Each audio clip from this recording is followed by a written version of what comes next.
This meeting is to cover the 3.03 grant and contribution revenue forms, the accounting behind it, the process to prepare the package, as well as any questions that you all might have. We will start with the high-level overview of the accounting behind everything. This video is being recorded, and we plan to post it onto our website by early next week. So if anybody couldn't attend, or if you'd like to review it as you prepare this package later in the fall, please be aware it'll be on our website under the sample packages. We'll have video links there to our YouTube channel. So to get started, the grants and contribution revenue forms. This package, the purpose behind this is to get the information from y'all of your grant balances so that we can properly record grants receivable and grant deferred revenues. So grants receivable are going to be where you have a negative fund balance in your grant. So that would be where you have expended more money from your grant than you have received. And so you have a net negative fund balance. In other words, you expect to receive revenues from the grantor, usually federal government. And so that receivable we need to accrue as of 6/30 for year end. Deferred revenues is the opposite side. You have received money from the grantor, usually from the Fed, but you have not expended out all of those funds. So you have a deferred revenue that we record for that balance as of 6/30.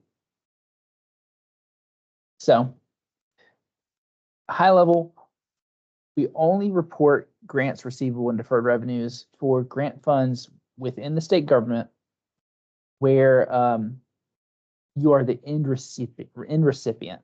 So this would be funds that you receive from the grantor, or if it's through another agency receives it, that agency would not report it if they pass it through to you. So you have to be the end recipient within our state. If you are passing it through to an outside entity, not within the state reportable entity, you would report this here. But if you are just passing it through to another agency, it's not reportable. So you want to report it for funds that are directly used for supplies, to pay for contracted services, or to pay the state general fund for indirect costs, or pass through to outside parties of the state government. The only situation where you would report pass through to another state entity is if it's passed through to other state accounting funds or agencies, and the fund balance in that grant is 10% or more of the grant award and is over $500,000. So if it's a pass through, in general, it should go back to zero. But if there is a balance in that fund at year end and the balance is more than 10% of the grant award or it exceeds $500,000, you would report it, and please report it with information as to why and how long it's been there and when you expect it to go back down. So the reporting package should reconcile back to your CFA. The CFA that you report is what we actually use the same report that we send out, which I'll show you here. This is what we would send out at year end to assist you with this reporting package. This is the same report that is used for the CFA. So this report, the actual CFA that you report to the auditors should tie back to the 3.03 reporting package. And the only difference you should be the accounts payable that you accrue or any of the other accruals. And then if you have non-federal grants and contributions, that would be the difference here between the CFA and this reporting package. You'll need to make sure that you include all grant agreements on the reporting package. And that may include other programs besides the federal grants. So the implementation of the grants management module, my understanding is that it was optional for non-federal programs. And so if your agency opted out of including non-federal grants in the module, you might need to do additional legwork compared to what we actually pull from this CFA report. So if you do, please make sure that you do that legwork to find and report everything that is a grant on this package that has a non-federal grantor. So to go into the actual package preparation process itself, what we do, this package has prior year balances that we roll forward from what you reported last year. And so we pre-fill column H, and then we will also pre-fill column K, for H being the ending balance and column K being the accounts payable you reported last year. So that should roll forward from year to year. We ask that you do compare that, make sure it's rolling forward, make sure we haven't made any mistakes, make sure there's not any missing, etc. You then can add any new grants. The grant should be by grantor award, and so that's at the level that your grantor gives you. You'll need to report it by grantor award on this page. You need to complete column I and column J, and that will be pulled from the report that we send out in September to assist you with this process. That will be your receipts and expenditures, and you'll get to the ending cash balance, which should tie back to what you have reported on the report. It is your agency's responsibility to make sure that that amount shown in column L does tie back to the BEX report, the Bob J report.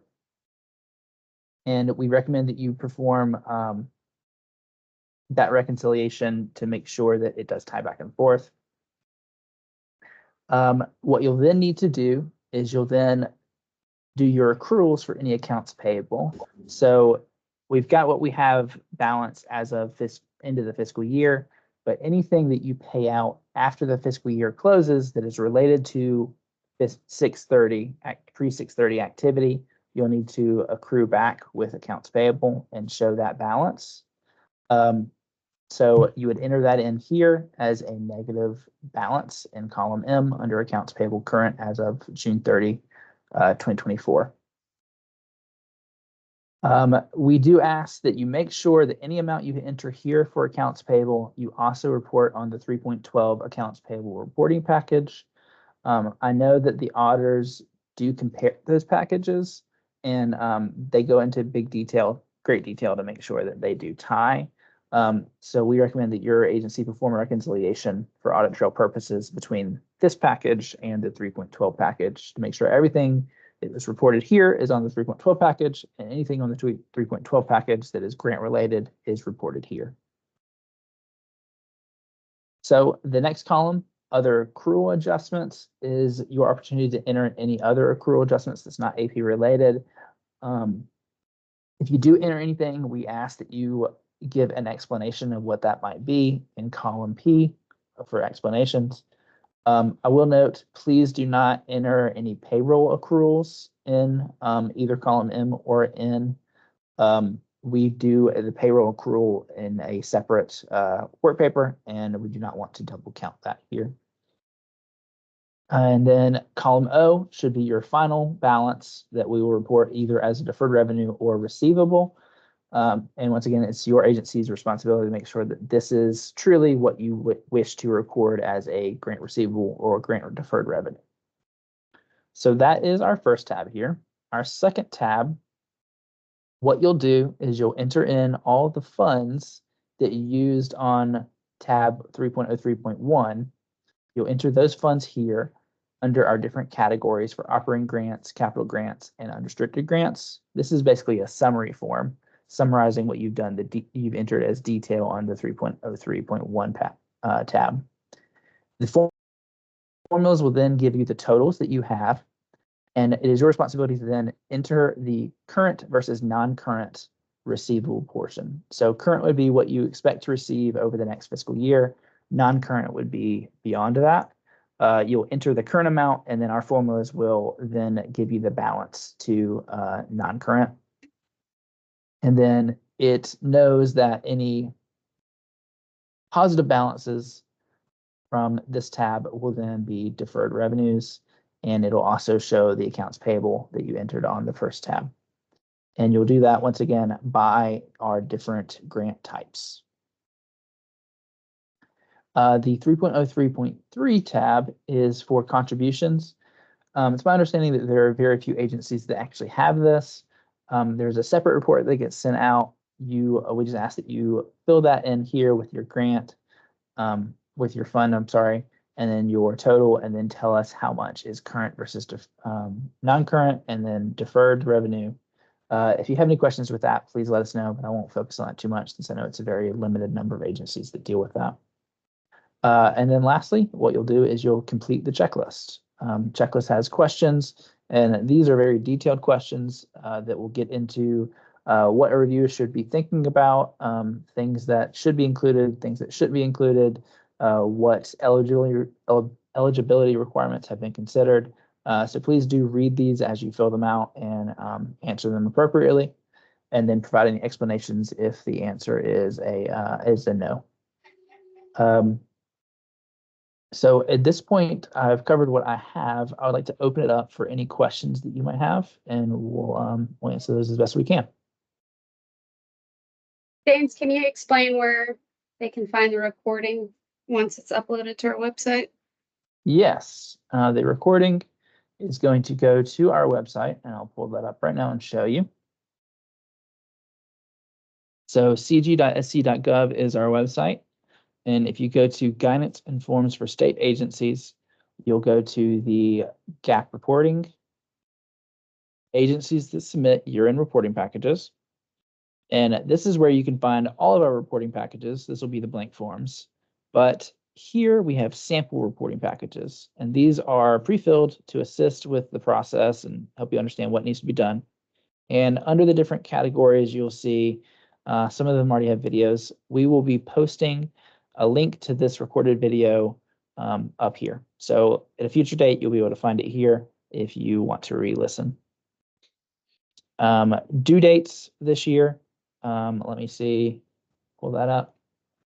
We have the supporting reports, the CEFA detail, as well as the contributions detail. Those will go out on September 3rd this year, with the actual 3.03 reporting package being due on September 13th. So that's those dates there. Any questions we can help with? James, can you repeat what you said regarding the negative balance under column K?